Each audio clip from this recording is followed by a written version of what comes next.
All right, here we go. Segment 2 of the No Fly Zone podcast, episode 3.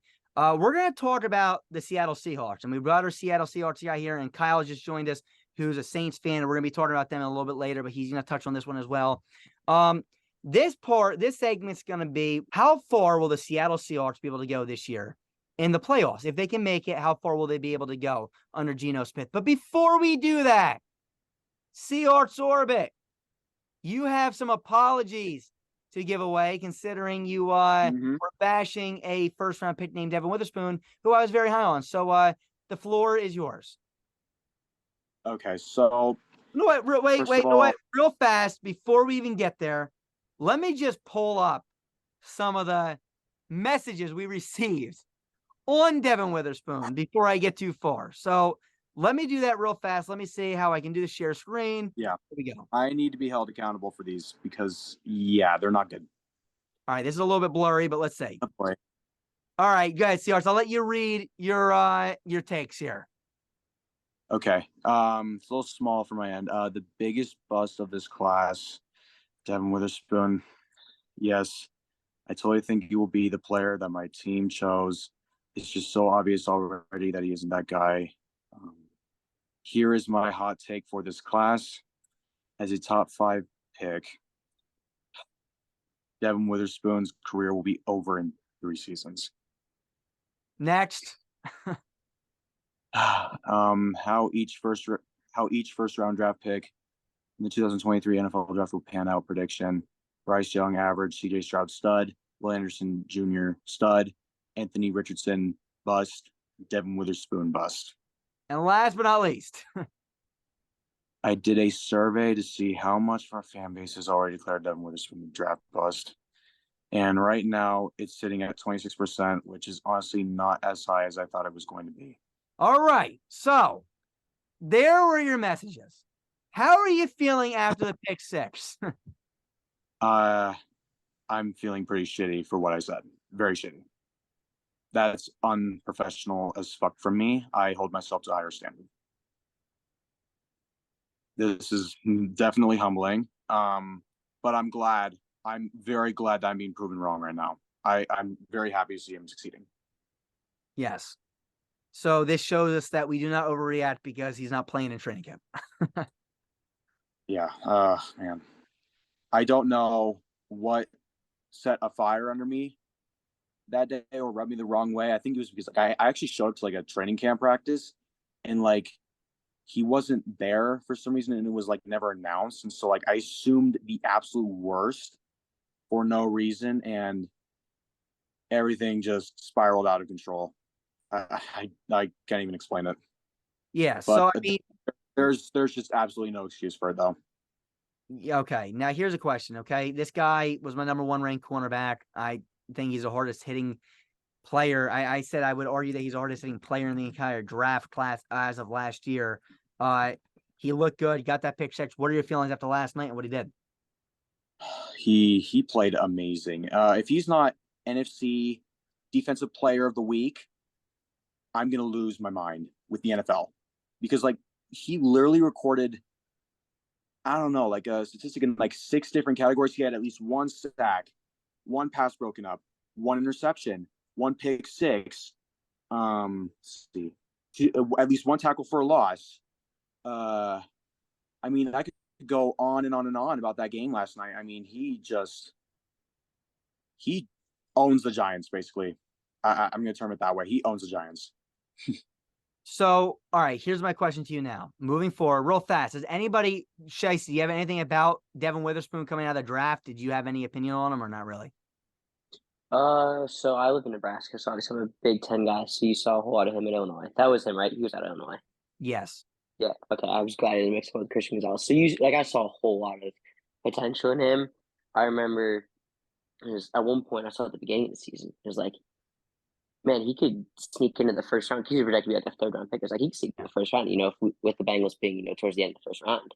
It's we could go up and nab him, which would be a big help. But, I mean, you just saw, especially in college, he was all over the field. And then, obviously, last night he put him at slot, which is super tough position, especially as a rookie to come in and play because they were short there. And he did everything that they asked and then some. So, I mean, granted, I feel like the game was helped a little bit by what their defensive line did. Daniel Jones didn't have a whole lot of time, but yeah, that kid played a phenomenal game last night. That's all I've gotten him. He was exceptional. Kyle, Agreed. He was the best player on the field last night on that defense. no, Most impressive. he played very. I mean, it was one of the most impressive showings. I mean, for a young And guy, he had a really good game against the Panthers too, by the way. Like, I mean, these last 2 games have been absolutely insane, and I think he should be leading the odds for Defensive Rookie of the Year after just those 2 games. Kyle, The fact that he had more sacks than Jalen Carter, and Jalen Carter had like a month and a half head start, that's crazy to me. Kyle, any takes from you? I mean, I know that you watched some of these guys, and did you have any take on Devon Witherspoon? I mean, yeah, man, just watching it, like, there was a reason he's top 5 pick, and I mean, watching him in Illinois, I would say I'm a little hazy on everything now because since then I've been watching all the Saints draft picks. Yeah. But he was a good pick. He was an awesome pick. While at Illinois, he's like 6 foot. I believe his weight was around 190. Yeah, I mean, that's around where you want a cornerback at. He's fast guy. He's good. He's a good player, and he was easily the safe top 5 pick. So that's why it's not hard to see that he's a good player, no matter if he showed up to training camp or not, or had contract problems or not. He was always a good player. Yeah, and that's what I said. So we got to make sure that we don't overreact to everything. But now, looking forward, okay, the Seattle Seahawks, they're 3-1, second in the NFC North. But wait, I never read my apology. I never read my. Oh. Sorry, go ahead. Read your apology. Okay, so, dear Devon Witherspoon, I sincerely want to apologize for calling you a bust before you even played a snap. I was truly being impatient while you were dealing with a hamstring injury, and you were out for so long to the point I thought it was going to hurt your development as a player. And in that moment, I truly forgot about what your game looked like while you were healthy at Illinois. I also want to make it clear I'm very happy that I'm wrong. Like, don't get me wrong. I'm very happy that I'm wrong here because, I would be sad if I was right anyway because, this is the guy that, my team drafted. And to be fair, I actually liked the pick at first, but then I don't know what happened. Just one day I just didn't like the pick anymore for whatever reason, just stupid reasons. I also want to apologize to all my followers for such a disastrous and appalling take. I hold myself to a much higher standard than that, and I truly let some of you guys down horribly. And I just want to apologize from that, and I'm going to use this as a learning opportunity moving forward. And there will be a punishment for this. So what I'm going to be doing is I'm going to be buying a giant 3-foot spoon. Not kidding. I will show you guys proof. I will literally do this because, man, I mean, for me to just bash a player like that before he plays a snap, I definitely have to make it up in some way. I truly feel horrible about it. So you're going to buy a 3-foot spoon then? Yeah, no kidding. I don't care. I really don't care if, if it shows up at, at the doorstep and my mom is calling me asking, why is there a 3-foot spoon, right in front of our door? Like, what's up with that? Yeah. I honestly won't care what anyone thinks. I'm going to be doing this no matter if it's embarrassing or not. There you go. Everyone give him a round of applause. I will explain the situation to everybody. So congratulations on the apology. It's brave to do it. Last thing I want to say is you got to say, Nick told me so all along. Nick told me so all along. Give credit to Nick, you guys. He told me. You gotta tell everybody in the group chat an apology. I think everybody told you, like, bro, what are you talking about? Yeah. Okay, so that's that. Okay, we got that out of the way. Let's now get forward. We got to hurry up here because we're running out of time. Seahawks 3-1 in the NFC West. Looking good right now. They got Zach Charbonnet. They got Kenneth Walker. They got Jackson Smith-Njigba. They got Tyler Lockett. They got DK Metcalf. Really solid team. And Geno Smith's playing up to par still. The offensive line's not looking bad. What about Noah Fant? Noah Fant as well had a big play yesterday. All right, my question to you is, how far can this team go? I mean, I'm sure we're probably all saying probably playoffs, but I mean, after that, I mean, that's where it starts to get a little fuzzy. What are you thinking personally? Okay, so it is still very early in the season. My original take was that we would go 10-7 and make it to the divisional round of the playoffs, win one playoff game, and then lose in the divisional round. My expectations are about the same.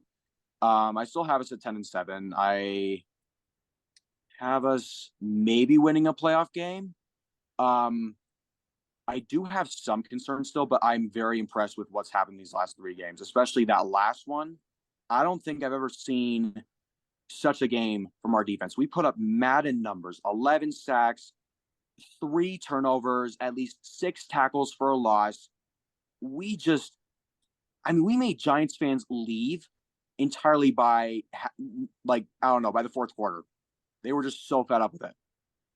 No, for sure. I mean, it was an ugly game for the Giants. I mean, it was just an all-around ass-kicking by the Seattle Seahawks.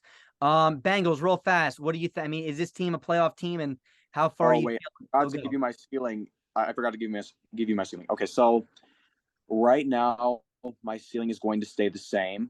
I think our ultimate ceiling is the NFC Championship game. We're a very young team. We still have some pieces coming together. Overall, I really, really like the 2023 NFL draft class as a whole. I mean, Deon Witherspoon is literally, he took over the media like that. Like, he was all over the place. He was all over Instagram, all over Twitter, or it's now called X. But he was pretty much on every platform because of his performance last night. Yeah. And then we got Jackson Smith and Jigba, which I don't have any concerns with him. I know he's a phenomenal player. It's just, we have to use him more, like what I've been noticing through the first 4 games is that we've been using him for mainly screens and jet sweeps. We got to get him more involved in this offense. I know he has to share the field with DK Metcalf and Tyler Lockett. I'm well aware of that. And he also has to, share the field with 2 really good running backs. And so I don't blame him at all for the slow start, but we just got to get him more involved. Like, honestly, I know he's only a rookie, but if you're going to take a wide receiver in the first round, you better use him. No, I agree. And I mean, I think they're going to get him utilized more. They got to start getting the ball his way more. But so you're saying conference championship is a ceiling.